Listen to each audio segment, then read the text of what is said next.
It is the first hour of our program on Friday, which means it's time for our national town hall meeting with Senator Bernie Sanders. Senator Sanders, welcome.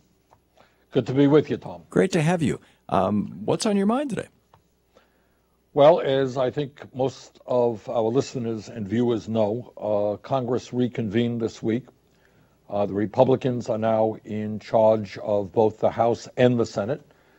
Senator Mitch McConnell of Kentucky is now the new majority leader, and they have a 54 to 46 majority. My role in the new Senate will be to be moving over from being chairman of the Senate Veterans Committee, a position I enjoyed very much, and it's a committee I'm going to stay on, to be ranking member, which is leader of the opposition on the Budget Committee, which is a fairly big deal.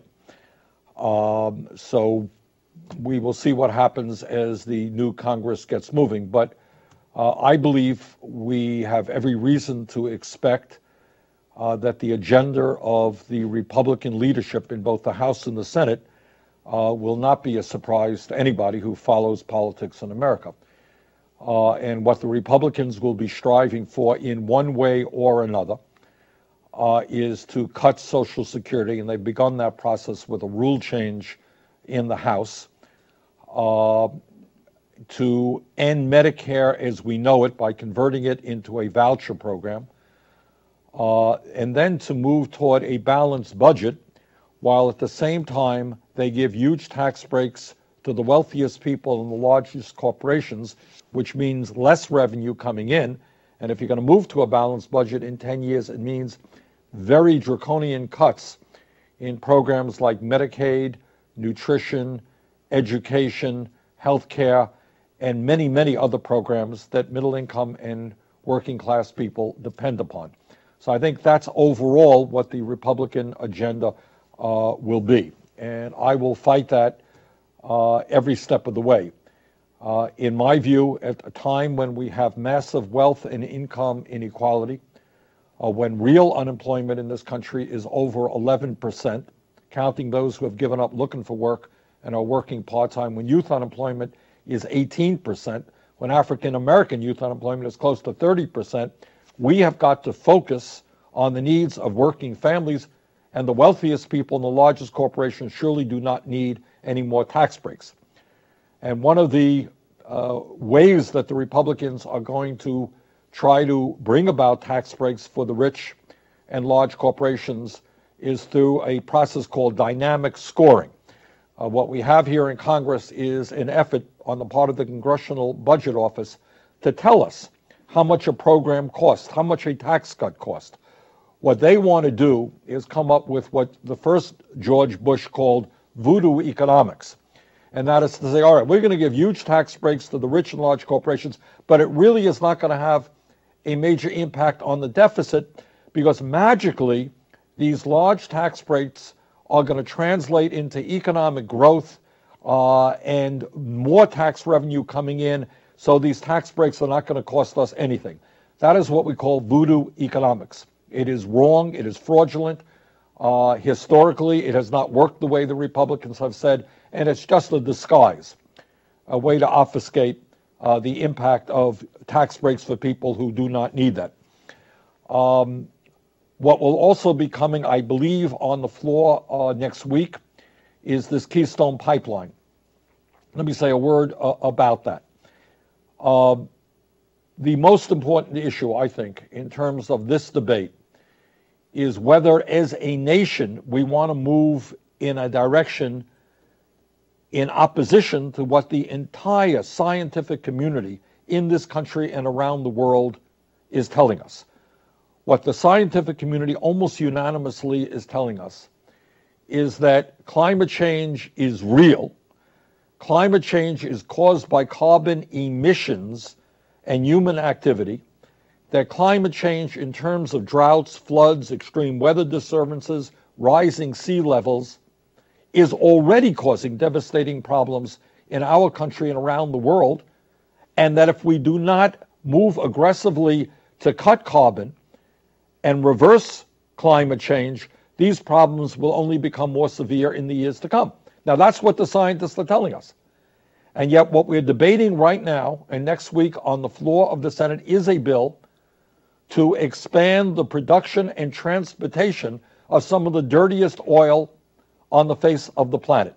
That, to me, makes zero sense, no sense at all. And what I offered in the committee just yesterday, and will offer on the floor of the Senate, was a very simple amendment. And what the amendment said is that the scientific community is clear.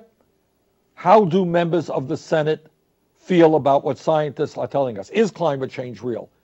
Should we transform our energy system or become more dependent on fossil fuels? When I brought that bill up on the Energy Committee, every Republican voted to table it, including one Democrat. So I am going to force the Republicans to tell the American people whether or not they agree with science, and we'll see how that plays out next week. Another issue of huge significance that does not get enough coverage by the media is the development of the Trans-Pacific Partnership, which is a major trade agreement involving 12 countries around the world, not just Pacific Rim countries, but also Mexico and Canada. I have had, and I know you and I have talked about this over the years, Tom, very strong concerns about our trade policies, and that includes NAFTA, CAFTA, permanent normal trade relations with China. And the evidence that I see and the reports that I read tell us that each and every one of these trade agreements, net, if you add together the new jobs that have been created by export minus the jobs that have been lost by companies shutting down in America and moving to China, moving to Mexico, the end result is that all of these agreements have cost us jobs, adding them together, millions of decent paying jobs. In the last 14 years alone in this country, we have seen the shutting down of over 60,000 factories. Not all of that related to trade, but a lot of that related to trade. And what this TPP is about is, among many other things, forcing American workers to compete against people in Vietnam who are earning a minimum wage of 56 cents an hour. I don't think American workers should be forced to compete against people making 56 cents an hour. I don't think that American environmental laws passed in this country should be challenged in international tribunals. I think the American people have a right to make decisions for ourselves without having them overridden by foreign tribunals. I don't believe that poor people around the world should be forced to pay sky-high prices for medicine because of the power of the pharmaceutical industry in maintaining copyright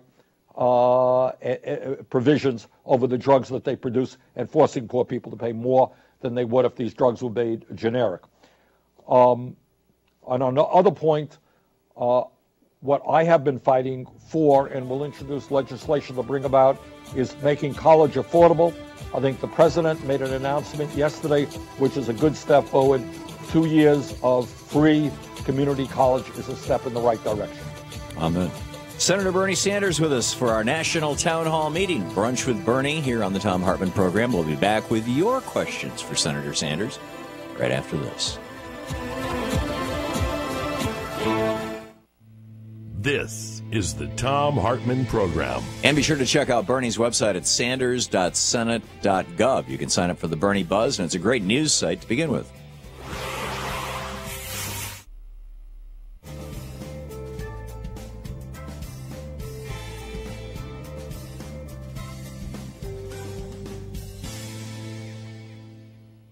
And welcome back. Senator, take some calls.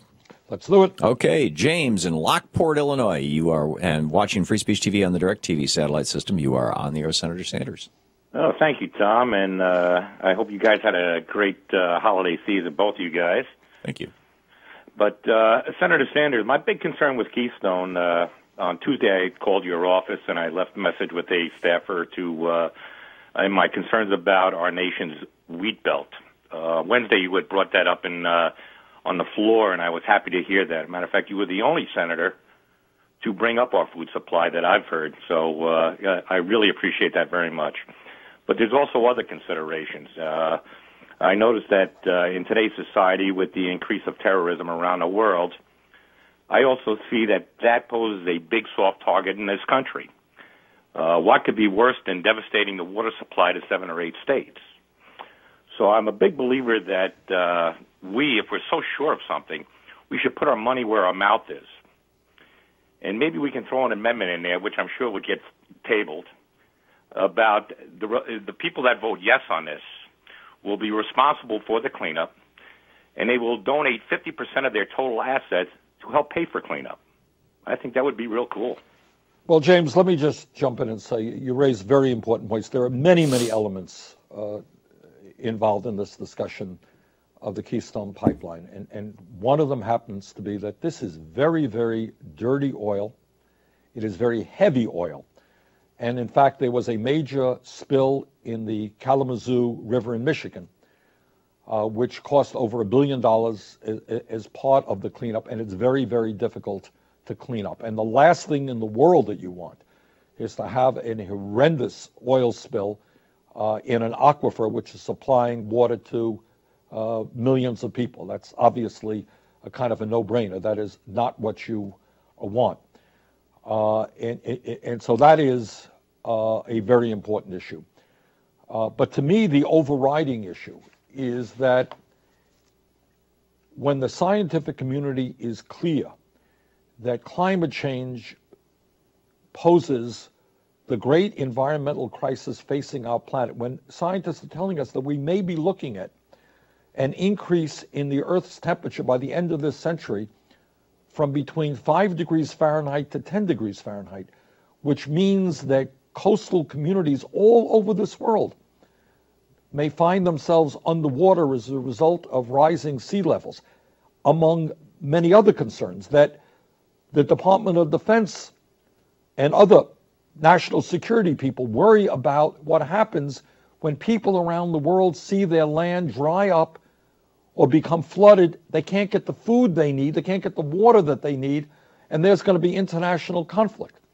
So I think either we agree that climate change is a major crisis, that we have to be aggressive in leading the world in lowering carbon, or we don't. And if we do believe it's real, you don't go forward in the exploration and the transportation of the dirtiest oil on the earth. We just have 4 seconds. Okay, I was going to ask a follow up on that, but we'll get back to that. We'll be right back with Senator Bernie Sanders in our Brunch with Bernie Hour, our national town hall meeting here on the Thom Hartmann Program with a guy I think of as America's senator, Senator Bernie Sanders from Vermont. Stick around. We'll be right back.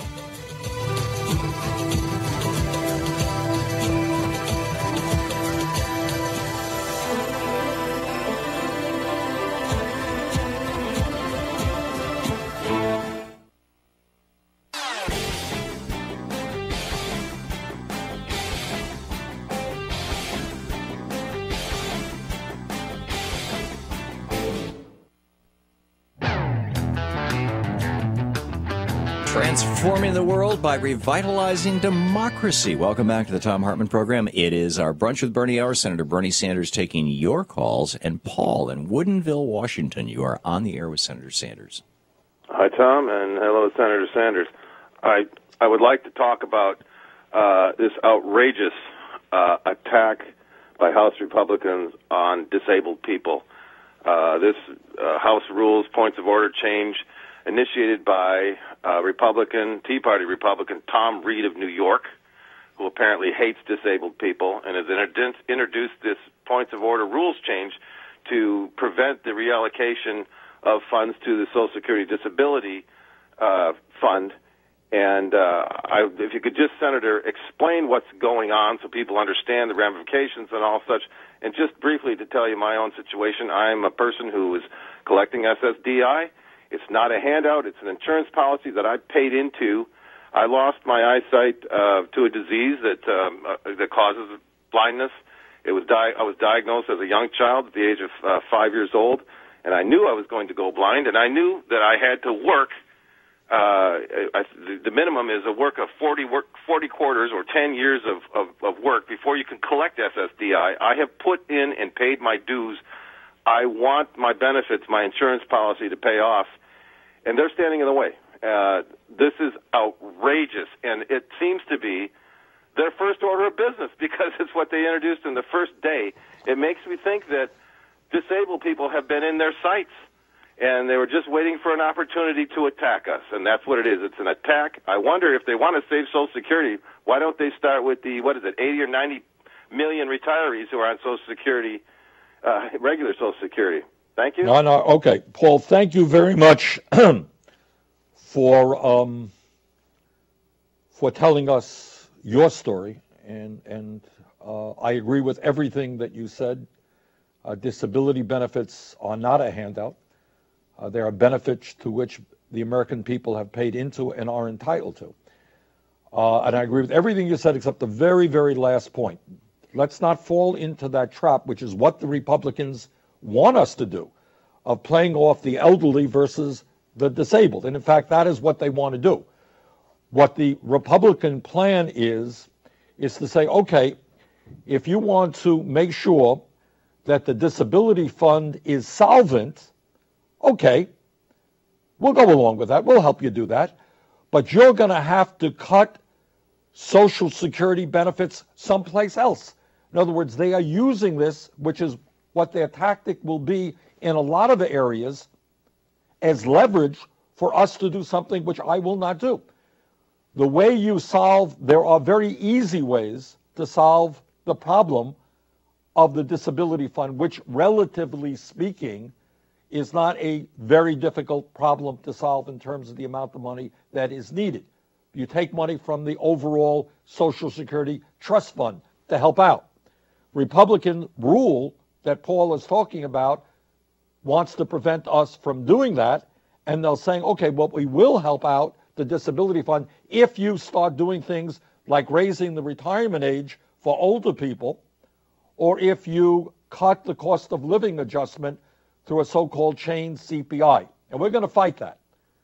And I think the American people do not believe that at a time we give huge tax breaks to the wealthy and large corporations, at a time when 1 out of 4 large corporations pays nothing in federal taxes, that the solution to deficit issues is to cut disability benefits. So we're going to fight that. It is, as I mentioned at the very beginning of this program, understand where the Republicans are coming from. This is their DNA. This is what they do. They want to cut Social Security. They're going to use the problem with the disability fund as a means to do that. Then they're going to go after Medicare. Then they're going to go after Medicaid. Then they're going to go after education. Then they're going to go after nutrition. And then on top of all of that, they're going to say that at a time when the rich are doing phenomenally well, they need more tax breaks. That is what their agenda is about. And Paul is right to highlight one aspect of that agenda, which we are very familiar with and going to be vigorous in opposing. Our job, Paul, is to put together millions and millions of people who say to the Republicans, sorry, you're not going to cut Social Security. You are not going to cut disability benefits. That ain't going to happen. Stephen in Deming, Washington. You're on the air with Senator Sanders. Thank you for having me, gentlemen.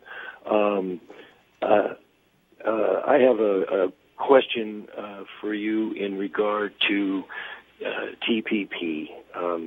Given that I am finding myself rapidly amongst tens of millions of Americans who are absolutely outraged at the fast track, and not to mention the dozens of other bills that Republicans are presenting, foisting upon us, that we are, including a rapidly growing number of Republicans, finding to be un-American, paradoxically happening in America, and that also, and given that such a large number of us, which was indicated by the last election, have been feeling. Stephen, we just have 30 seconds. Can you make your point, and then Bernie will have to answer this on the other side of the break. Yes, sir. Feeling hopeless about what we can do. Do you not agree, sir, gentlemen, that it's imperative for us to blitz President Obama, Nancy Pelosi, and our representatives now. With regard to TPP, okay. Senator?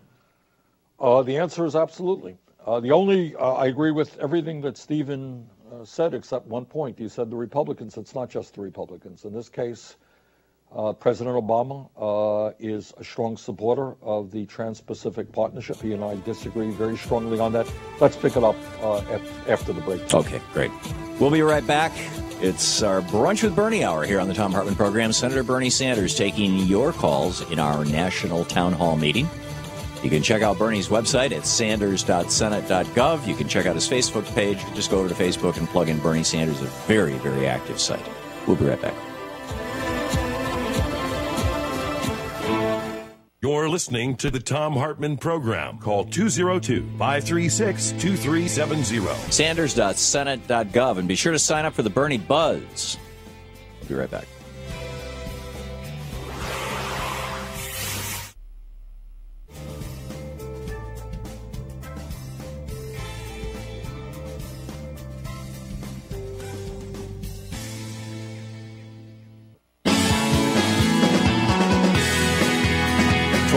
Before the hour, welcome back. Thom Hartmann here with you. It's our Brunch with Bernie hour. Senator Bernie Sanders taking your calls in our national town hall meeting. Michael in McDonough, Georgia. You are on the air with Senator Sanders. Good afternoon, Senator. Senator, I'm a Marine Corps veteran that was stationed at Camp Lejeune in the late 70s and 80s. I know you know what happened there about the contaminated water. Senator Sanders, I've been diagnosed with cancer twice.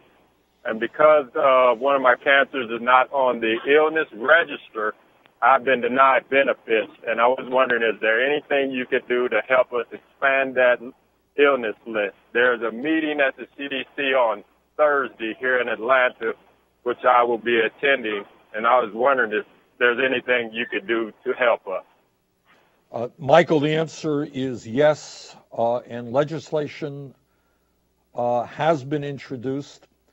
And I hope will be passed to make sure that all of the men and women who were impacted by this toxic water in Camp Lejeune get the health care and the benefits that they are entitled to. So that is something that I have supported and will continue to support. Steve in Chicago, Illinois. You're on the air with Senator Sanders.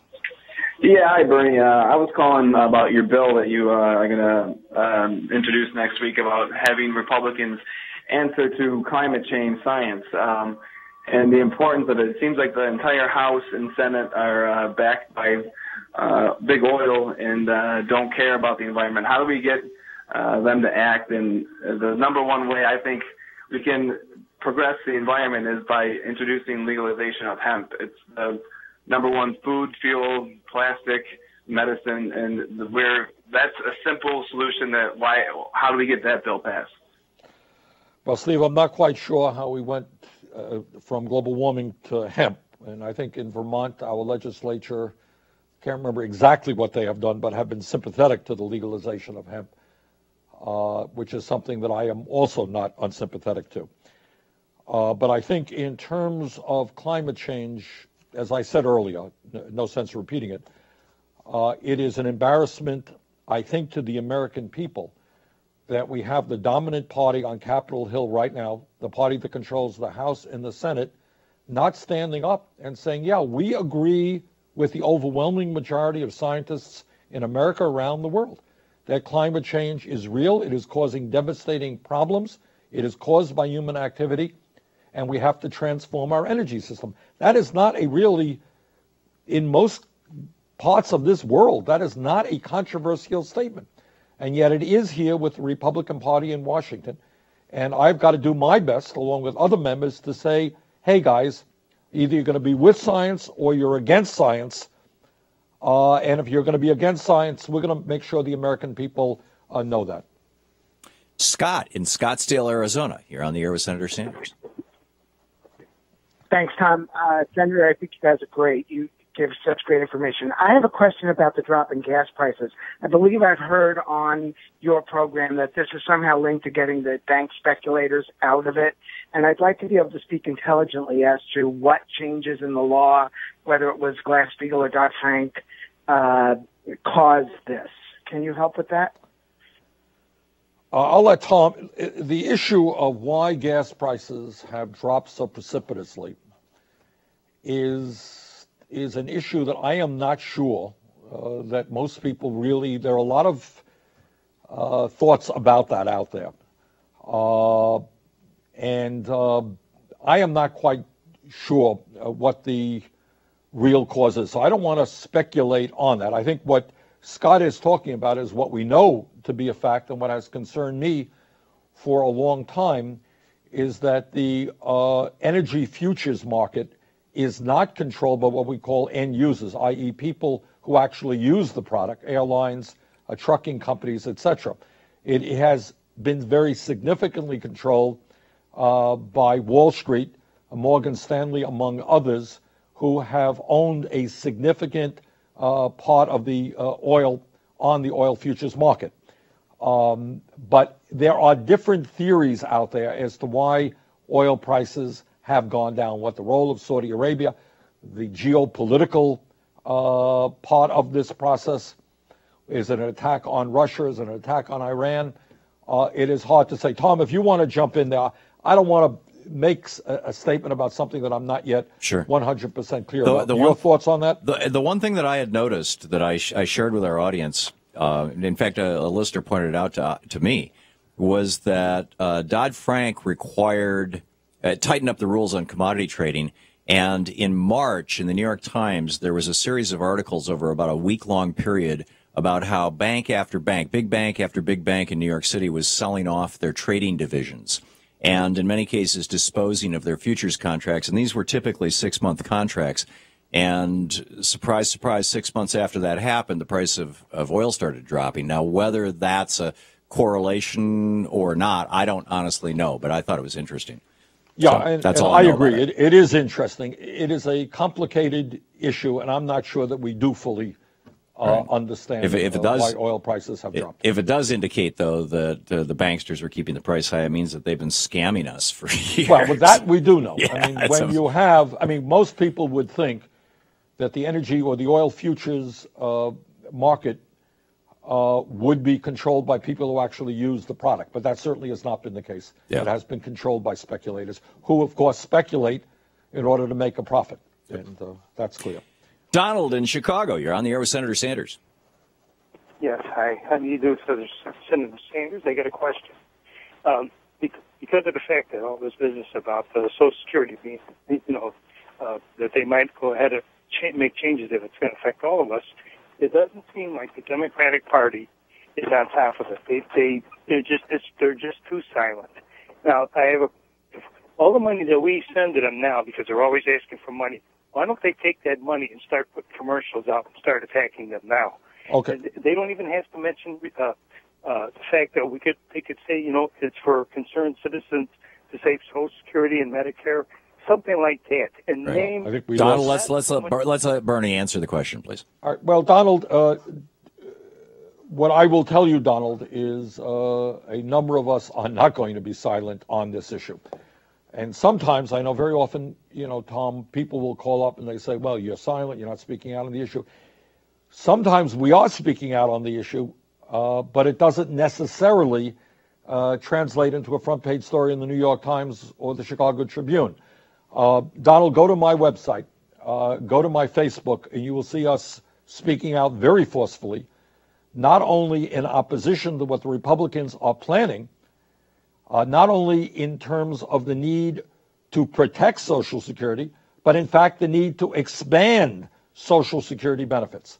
And my view is, and I have introduced legislation and will be on other legislation, to do away with the current cap on taxable income going into the Social Security Trust Fund, which is now at about $118,000. If you lift that cap and start at $250,000, we can not only extend the life of Social Security beyond the next 19 years, where it is solvent, but we can also raise enough revenue to expand Social Security benefits, which is exactly what we should do. There are a whole lot of seniors out there who are trying to survive on $12,000, $13,000, $14,000 a year, buy the medicine they need, the food they need, the heating that they need, and they can't do it. So we're going to fight. Some of us have been vocal on it. You may not have heard it yet, Donald, but I will do my best. And I know there are other people in Congress who will do their best to take this fight to the Republicans and to rally millions of Americans to say loudly and clearly that at a time when so many people are struggling, you are not going to cut Social Security. In fact, we're going to expand Social Security. Jerry in Baraga, Michigan. A quick question, please, Jerry. Thank you. Yeah, I'd like to get Senator Sanders' thoughts on the two largest elephants in the room that I consider. The first being the $1 trillion a year tax haven evasion industry going on around the globe. And then secondly, Senator, is it time to nationalize the privately owned Federal Reserve? Thank you. What Jerry is talking about is the fact that we are losing as a nation huge amounts of revenue because large and very profitable corporations are stashing their money in tax havens like the Cayman Islands and in Bermuda and Luxembourg, etc. Just in front of me, Tom, I have some information that Jerry would be interested in, and that is just a few examples. Over the past 6 years, General Electric, one of our large corporations, made nearly $34 billion in profits in the United States. Meanwhile, over that 6-year period, not only did they pay nothing in taxes because, as Jerry indicated, they stashed their money in tax havens, but they actually got a rebate from the IRS for some $3 billion. In 2013, Boeing paid zero in federal income taxes after making and actually received $199 million tax refund from the IRS after making $6 billion in profits. And the list goes on and on. Citigroup, JP Morgan Chase.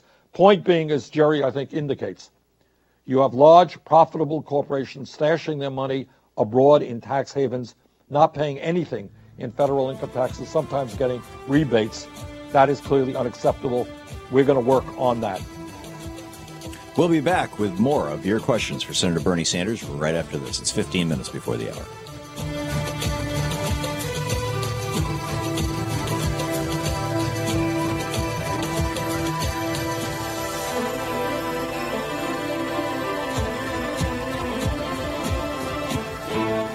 You're listening to Thom Hartmann. Visit ThomHartmann.com for audio and video archives. And for everything Bernie, check out sanders.senate.gov. You can sign up for his newsletter. You can go over to his Facebook page on Facebook. It's easily found. His Twitter feed. It's all great stuff.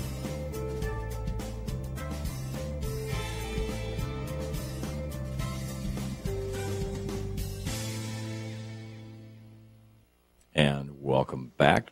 Dave in Albuquerque, New Mexico. You're on the air with Senator Sanders. Hi, Tom. Hi, Senator Sanders. I called 6 or 7 weeks ago on a topic, but I have a specific question this week. My topic was adding the following friendly amendment to the satellite TV laws. It goes like this. All cable and satellite TV stations must carry C-SPAN 1, 2, and 3 in consecutive order. So my specific question is, will you talk to the incoming Republican chairman of the Judiciary and Commerce Committee and the ranking members, and because it's got to pass the House and the Senate, the person who took Howard Cobell's place in his committee and the ranking Democrat. I represent about 90 million C-SPAN families, but they don't know they have a chance to talk to you who could have an effect on this. So I would appreciate an affirmative response. Well, Dave, I don't know who I'm going to be talking to, but this is a very important issue, and I will work on it. And I'll tell you why, Dave. We just had an election, a midterm election, a couple of months ago. 63% of the American people did not vote.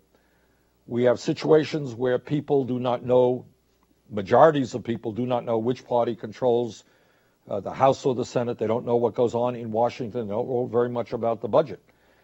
We are doing a bad job in our schools all over this country in terms of having young people understand what we used to call civics, what government does, what the Constitution is about. And I think that C-SPAN does do a very, very good job in allowing people to hear what's going on here in Washington, in the House, in the Senate, and from various organizations. And I do get concerned that you have C-SPAN 2 on channel 387 in some networks. So, Dave, I think your point is a very good point, and I think we should make sure that the American people have an opportunity when they sit in front of the TV set to learn about and listen to what goes on here in Washington. And C-SPAN does a good job. We should make that more accessible to people. Bill in East Stroudsburg, Pennsylvania. You're on the air with Senator Sanders. You got about a minute and a half, maybe 2 minutes to the break, Bill. Thank you. I want to just say that I hold you both in very high regard, and I thank you for taking my call. And I just want to make a quick comment. I just believe that the progressives and the oppositions to the Transatlantic Pacific Partnership should call it TRAP. Stop letting them call it TPP, call it TRAP. Because that's what, if Fox News was against it, they'd be calling it TRAP. And progressives don't really do enough stuff like that. And that's all I wanted to say. Thank you. Okay. Well, thanks for your thought, Bill.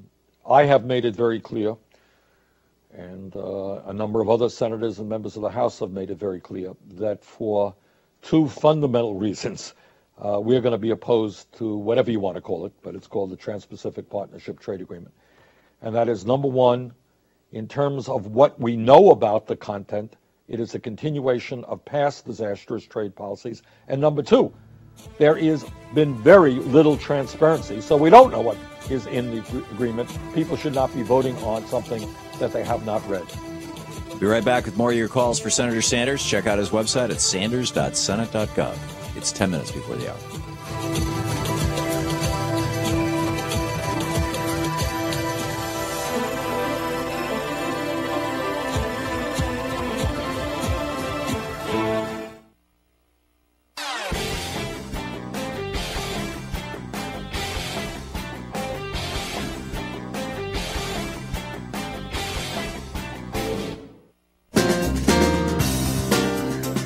Before the hour, Thom Hartmann here with you, and Senator Bernie Sanders on the line with us, taking your calls. Our Brunch with Bernie hour. Bob in Crystal Lake, Illinois, listening on WCPT. Bob, you're on the air with Senator Sanders.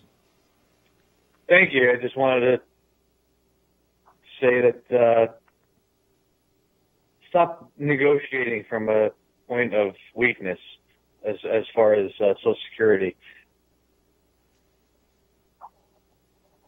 You want to put a cap on it, don't. Work back to your cap. That's all. Thank you. Okay. Thank you, Bob. Bob's suggesting doing away with the cap, Senator. Yeah, well, that's what we're going to do. I think, though, we start at about $250,000, and if we do that, we will raise a significant sum of money, which will allow us to extend the life of Social Security, which is now fully solvent for the next 19 years. And also allow us to increase benefits. But here's what we have. We have a political situation where the vast majority of the people, whether they are progressive, moderate, or conservative, understand how important Social Security is to their lives and the lives of millions of elderly people and disabled people. They understand that. And you got a Republican Party who dislikes government, does not believe that government should be in the business of providing retirement benefits, and they want to either cut benefits or eventually privatize the system. Very few people agree with them. And what our job is, as Bob indicates, is not to negotiate from weakness. We have the vast majority of the people on our side. But our job is to bring those people together, to say to any senator, any member of the House, you cut Social Security, you are going to pay a political price for that. That's what our job is. Vince in Pomeroy, Iowa. You're on the air with Senator Sanders. Yeah, the Constitution gives Congress the right to limit the Supreme Court's actions. When is Congress going to start doing its job? Thank you. Well, not quite so simple, Vince. In my view, in terms of the worst decision that has come out of a bad Supreme Court in recent years, which is Citizens United. We are working hard for a constitutional amendment to overturn Citizens United because many of us believe that free speech does not mean that billionaires can buy elections and spend unlimited sums of money. So that is one area where we're going to try to undo a terrible, terrible Supreme Court decision. Kenyatta in Redlands, California. You're on the air with Senator Sanders. Good afternoon, gentlemen. Senator Sanders, I wanted to say a couple of quick things to you. I know that you're an independent, and I applaud that, and I want you to run in 2016. I know that you've kind of not really made a decision there, and you've kind of not really been enthusiastic about it, but there are a lot of people out here, and I'm one of them, that will do whatever we can to see you in office. Now, having said that, here's my question, Senator. We had a Reagan-Bush administration for Bush as vice president for 8 years. Then we had a Bush administration that would have been the former vice president for 4 years. Then we had Bush W for 8 years. Then we had Bill Clinton for 8 years. Then we've had Obama, in his second term, but we did have a Clinton in the White House as Secretary of State, who is now going to be running, apparently, in 2016 by all appearances. And then we're looking at another Bush-Clinton election, possibly, in 2016.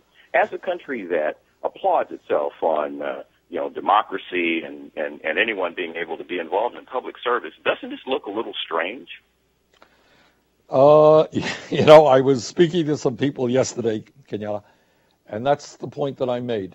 This is not an attack on Hillary Clinton or Jeb Bush, but it does seem a little bit weird that in a nation which is supposed to be a vigorous democracy, where we tell our sons and daughters that anybody can grow up to be president of the United States, that it seems to be that those people who have family connections of one kind or another seem to be the people we look to or are in a position to become president of the United States. And I think what that speaks to is the unfortunate state of American democracy, where for the average person who does not have a lot of money, who does not come from a family which has a lot of name recognition, which is 0.9% of the American people, they're looking out there and they're saying, nobody knows my family's name. I don't have access to huge sums of money. Why in a million years would I run for office, or how can I get elected? And that is a real problem. I mean, what democracy is supposed to be is wanting and seeing bright people who are concerned about public service, regardless of their political views, jumping in with pride and saying, I have ideas. I want to be serving the public. I want to run for office. And what you're seeing now is so many people saying, I'm not going to do it. I'm not going to do it because I can't raise tens and tens of millions of dollars. I'm not going to do it because I don't want to take on the Koch brothers and get my character destroyed or my name destroyed. I'm not going to do it. And maybe those people around who will do it are names that, people in their states or the country know and start with that advantage. So I think it speaks to the weak state of American democracy and the need for us to create a political revolution where once again young people, bright people, jump into politics with pride, and we support their efforts. Senator, we have about 45 seconds before the end of the hour. Well, I think we raised a lot of issues today. I mean, the last question deals with the state of American democracy, the demoralization of the American people, whether or not we are still a nation where we can honestly tell our kids and grandchildren that even if you don't have a lot of money, even if you're not from a famous family, you can become a senator, you can become a governor, you can become president of the United States. Are we honest in suggesting that to our kids and grandchildren, or are those days gone? We heard a lot of discussion today about the Trans-Pacific Partnership, in my view, a disastrous trade agreement, which will lead to the loss of more jobs in this country. And clearly people are concerned about coming attacks on Social Security, which we have got to defeat back. So I thought it was a very good program today, Tom. Thank you so much, Senator, for being with us today. Great having you on. Thank you.